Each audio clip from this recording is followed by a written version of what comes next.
Hey everybody, welcome to FightIQ with Jesse Sidhu, episode 1. I'm your host Jesse, and today we're going to be breaking down UFC 324, and then also I'm going to give my predictions for who will be the champions by the end of 2026. So we can, I think it'll be a little bit more fun to get started with the champion prediction. So I'm going to pull up what we have currently and what I'm thinking is going to change by the end of the year. So right now, starting with the men's division, flyweight, we got Josh Van as champion.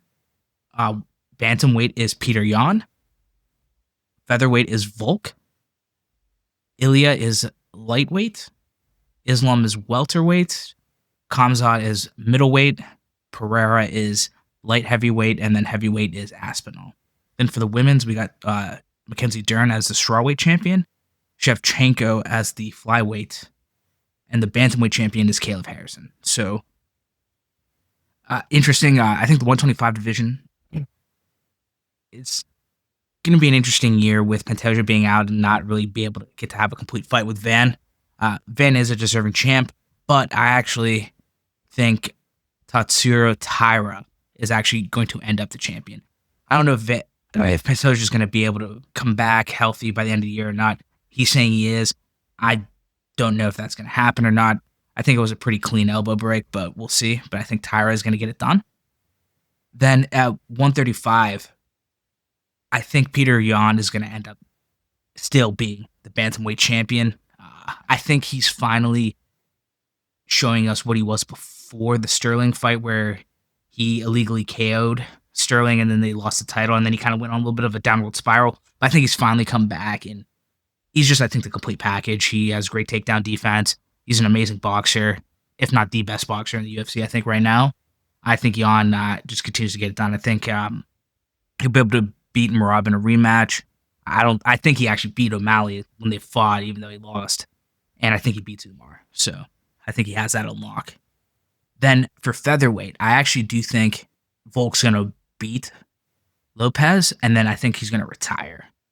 So I think with that vacancy, Leron Murphy is actually going to become the champion by the end of the year. I think Murphy should have gotten the fight instead of Lopez, honestly. I think he earned it, but I think they think Volkanovski, the UFC, thinks that Volkanovski versus Lopez is a much more entertaining fight, so I don't blame them, especially now that they're not on the pay-per-view model anymore. They got to have all these numbers and be able to show Paramount that, hey, we're worth it. So I understand, like, right now, the fights that they're putting out might not be the most deserving fights with Patty and Gagey, Volk, and Lopez, but I think they're the most exciting ones they can put on and helps them build characters. Because I think they're going to, they got to do a little bit of a WWE and get eyeballs on the UFC, and we don't have any, like, superstars that are just so good off the mic that, like, you get to have a million clips on TikTok, Instagram Reels, and stuff like that, which you need to get eyeballs for the promotion. So I think they think if Volk can't get it done, Lopez is, will be able to kind of fit that bill, not as much, but I think that's where they're really pushing Patty. Patty's like their new Connor. He's great on the mic. He's entertaining. So instead of like Armin fighting, which I think Armin should have deserved after his win most recently, but they are trying to make money, so I don't blame them. Then for lightweight at 155, I think Ilya is just no one in that division I think can touch him right now, so I think Ilya gets it done at 155. Because I don't think Islam's going to go back down and fight him at 155. I mean, if he does, I can see that, being the hardest thing he's going to do, but I think he beats pretty much everyone in that division now. Basically, Armin and Islam will be his toughest matchups, which, I could easily see it going either way, but I just trust Ilya's got the complete package. Then 170, I actually think Islam loses to Michael Morales. He's just, that fight versus Brady, he was just insane, fun to watch. I think he's just like, will be too big and strong, I think, for Islam to just be able to dominate. He will actually be able to put up a fight, I think, that we thought JDM was going to be able to, and beat Islam. And then for 185 middleweight, I think Imavov actually will end the year as champion. He had a pretty good, and I'm undercutting, lowering it a little bit. Pretty good 2025. He beat it. Fan favorite Izzy, one of my favorites. And he beat Kaio, who everyone was like, more and more people becoming fans of the Fighting Nerds, and I thought Kyle was going to win. So like, he's proven me wrong, and I think he'll be able to get it done. I think it'll be a good fight, and I think he gets it done. For light heavyweight, I think Pereira is going to end up still the champion. He's soundly beat Ankalaev, and I think if they do rematch at any point this year, like, it's going to be him. Olberg might be able to give him trouble, but I think the way to beat Pereira is to be able to take him down and like keep him down. And no one, I think, in the top 5 or even top 10 right now will be able to like do that. A lot of those, like a lot of the good guys at light heavyweight are like strikers as well, or just like, and I don't think any of the strikers are good enough to beat Pereira by like in that kind of situation. So I think heavyweight, Aspinall will end up being champ. I don't know if John Jones is going to come back and fight for a title. My prediction is, though, that they might have a super fight at heavyweight, Pereira versus John Jones at the like White House card, but I don't think it's going to be for a title or anything like that. But who knows? I might be proven wrong. It might be. But also, I don't see John Jones staying on more than just for one fight at the White House, I think, and then kumbaya and just like say peace. And if Pereira does beat John Jones, hypothetically, I don't think he would actually be able to keep Aspinall. Like, he would be able to beat Aspinall. And then for the women's strawweight, I actually think Tatiana Suarez will be able to get it done against Mackenzie Dern. I think she's just been having this amazing comeback, and she's just so overall good. She's like a complete MMA fighter. I think she'll get it done against Dern. And then at 125, Shevchenko, I think, is the GOAT at 125 in that division. If she wants to fight, which I think she will this year, she will just continue to keep the title. I could see her retiring in the middle of the year, and then, my prediction gets shit out of luck. But minus a retirement, I think Shevchenko gets it. And then because of this Harrison injury that just happened, I think they're going to push the Nunes fight back. And, even if it's closer to the end of the year, I think Amanda Nunes retires as the champion. Sorry, not even retires, but ends 2026 as a champion. They might have like 2 fights. They'll do like a rematch, maybe potentially, just because that might be the weakest division in all of like UFC, is that just bantamweight. It's just like Pena, Pennington, all these like top 10 like are just recycled fighters. They need some new blood in there, and hopefully they get that, and like they can put some exciting fights on, because I think 135 is like a good weight, and it should be a popular one. It's just no one exciting is out there. Like, they got lucky they went from Nunes to Harrison, but then like who's gonna take the baton from Harrison as well, and then because like Harrison's getting up there in age. But yeah, right now, to me, I think my favorite women's division is 125. Shevchenko's just so good, and then 115, and then 135. But 135, I think, just with like the weight it is, and like how big women are, it can be, and like that, 135 will eventually, I think, become tier 1. It's like, I think for guys, it's one of the deepest ones, like 135, 145, 155. I know everyone loves knockouts and all that stuff, so like the higher weight class are just exciting to watch, but I think some of the best like technical fighters with power and everything fight from like 135 to 155. So that's like our, I think, average like human size and everything. That's where a majority of people are. So I think that's like 135 for women too, especially the women that practice MMA and like mixed and the martial arts. I think 135, 125. Usually the two best. And let's break it to UFC 324. I'm just going to go over the prelims, my fight predictions, and who I think what bets are best. So let's start off with the beginning of the prelims, which is Perez versus Johnson. I actually like Johnson, and he is under -200 on DraftKings right now, odds wise. So I actually just like Johnson on the money line, just straight up. I can get it for right now about -166. I think it's a good one. Perez is coming off a couple losses. Johnson's doing well, even though I think this is like his sunset. But I think he does get it.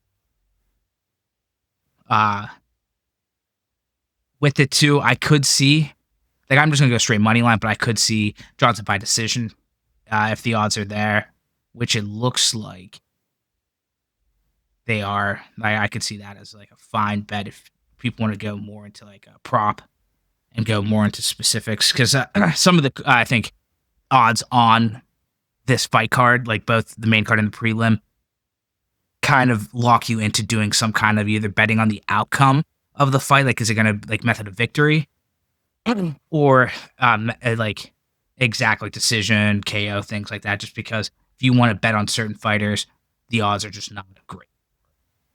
Us live, so I mean not live, but like on money line.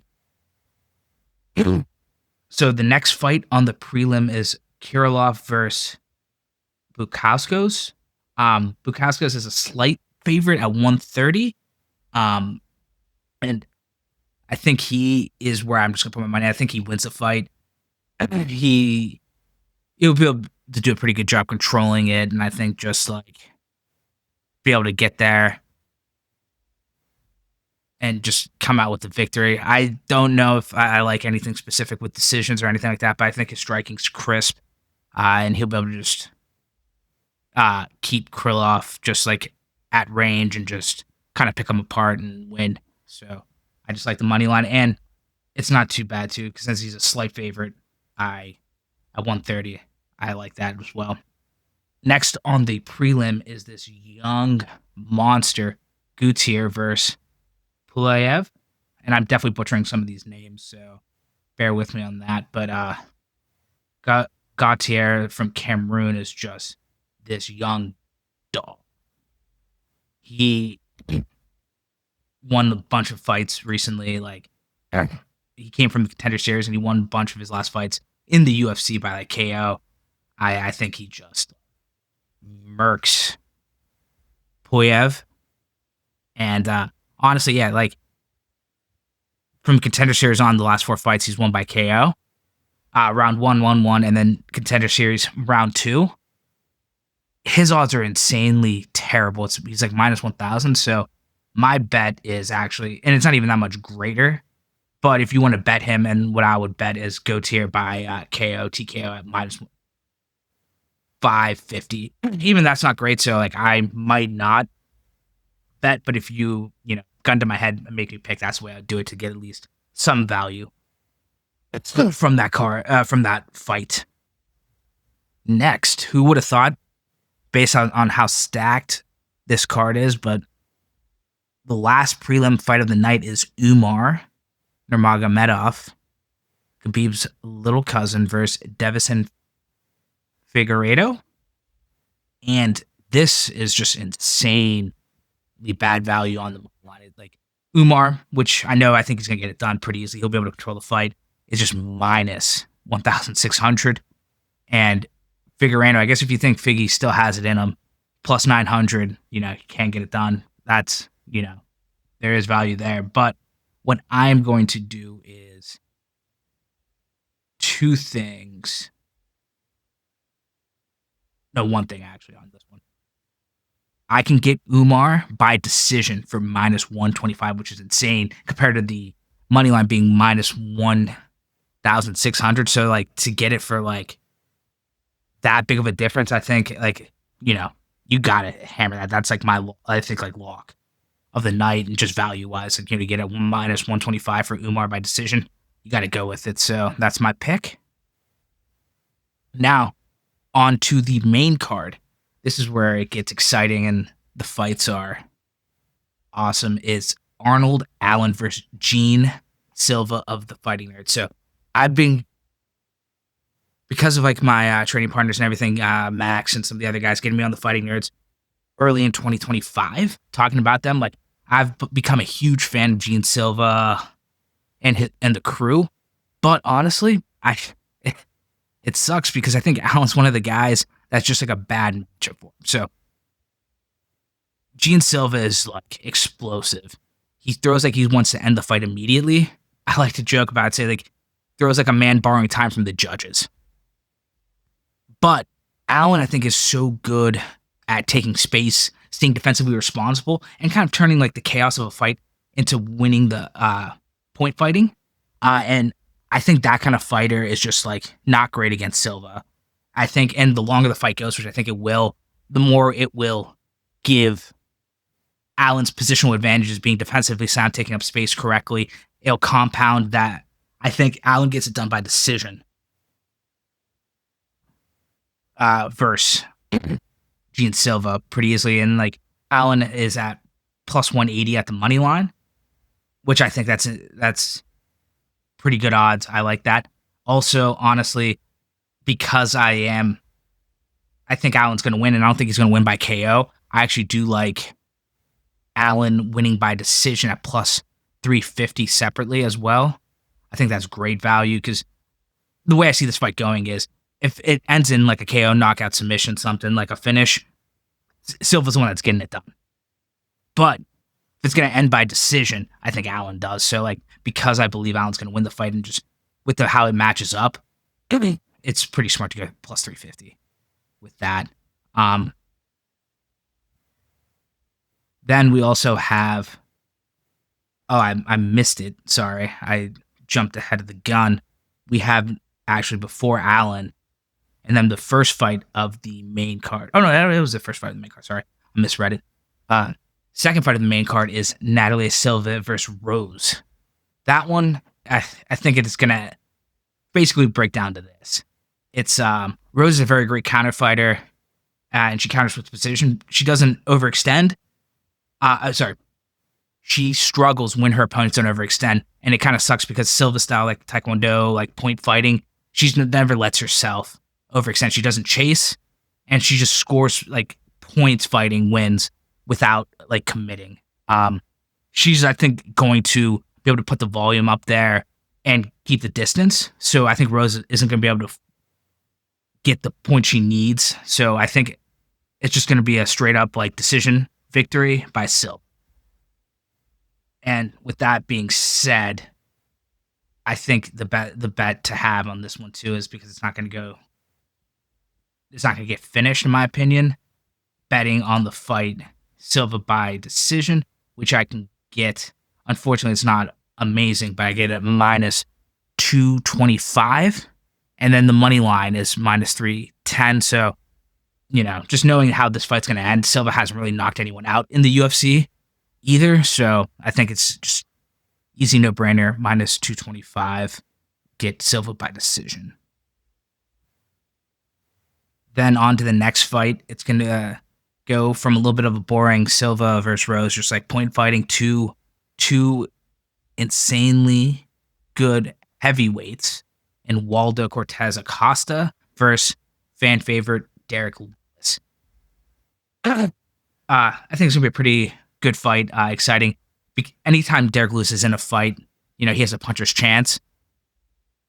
It's tough, though, because I think Waldo Cortez is just very defensively sound, and he's just a bad matchup for Lewis in the sense he's just like more structured. He has jab, long guard, and he just will get the incremental like damage going.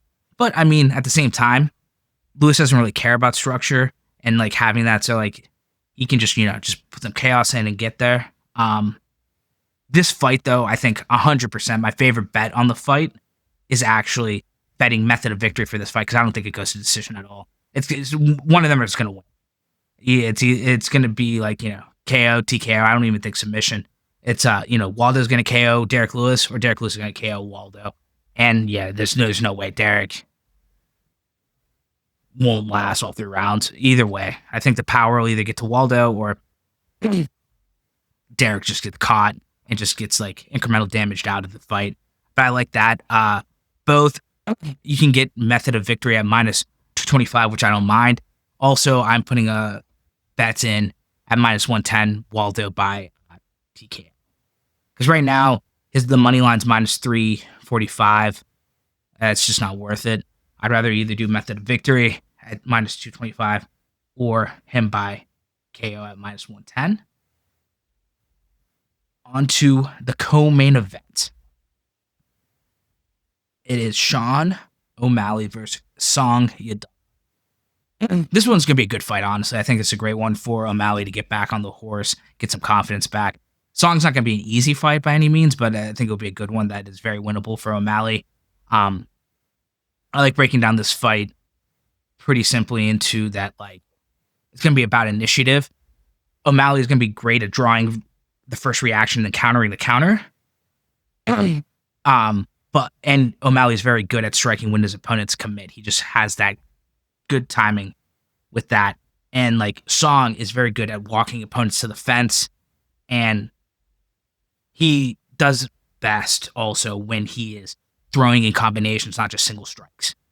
I think the issue is going to be, though, in this fight, Song is going to try to wait for moments that never come against O'Malley being so long and he's so reactive that it's just like the perfect moment might not happen for Song. And I think he's just going to eat shots and let O'Malley pick him apart and then like reset and continue to do that with the open space. I just don't know. Like, to win, Song just needs to have continuous pressure without overreaching. I just don't think that's going to be possible in there. It's just like, I think it's just like, what is Song going to do like after the first contact? Like, when O'Malley strikes him, is he going to just like continue to move forward? Is he going to go back, hesitate? And I think he just won't continually put that pressure on even after the first strike. That O'Malley is just going to continue to counter and win. So it's going to be, I think, O'Malley by decision. And I also like just the O'Malley money line at minus 218. I think that's the bet I'm going to go with. And then also taking O'Malley by decision at plus 100. You know, you're getting odds on that. I like that too. Like, I know everyone knows O'Malley as like, you know, a finishing artist, like a KO specialist. That's what, because we always remember the highlights of the fights. But I think he's just going to win by decision. And plus 100 on that too is not, honestly.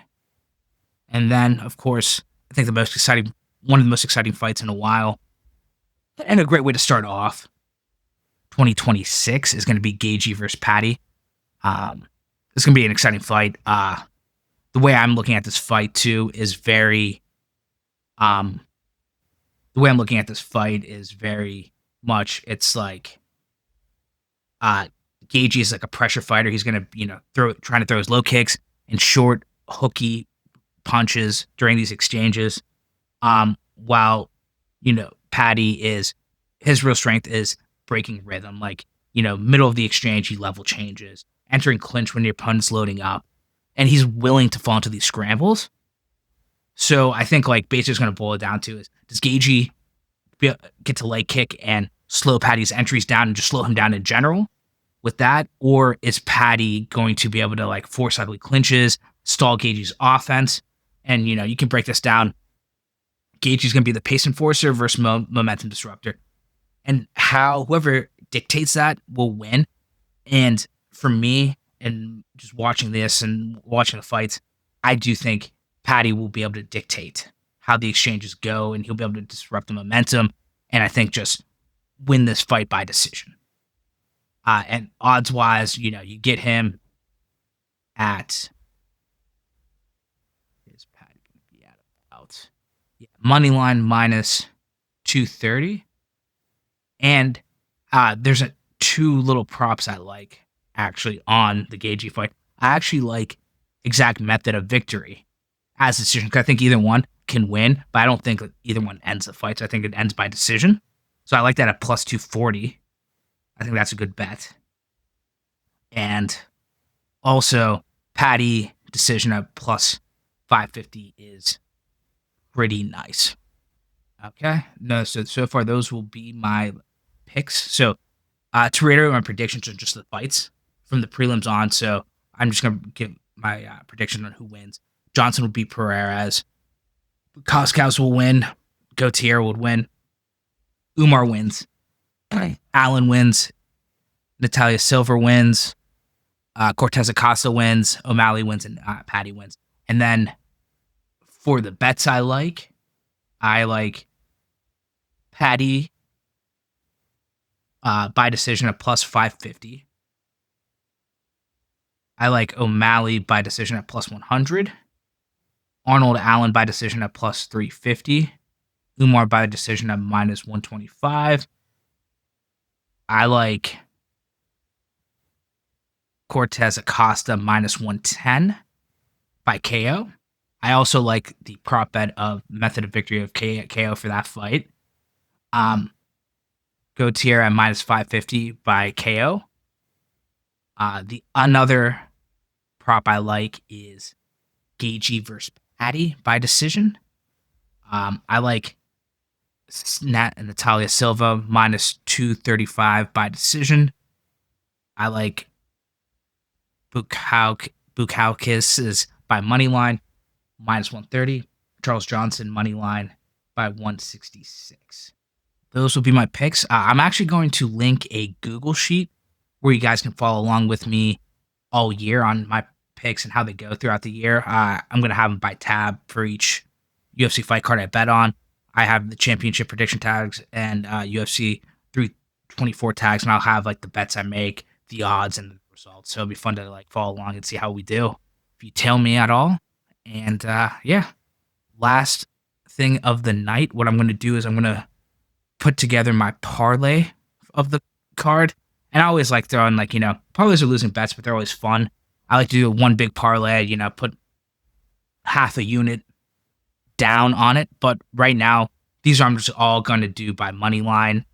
I'm going to do my fight predictions as the parlay. So I'm going to have a big 1, 2, 3, 6, 7, 8, 9 fighter parlay that you can follow along with Johnson, Bukauskas, Gautier, Umar, Allen, Silva, Cortez Acosta, O'Malley, and Patty.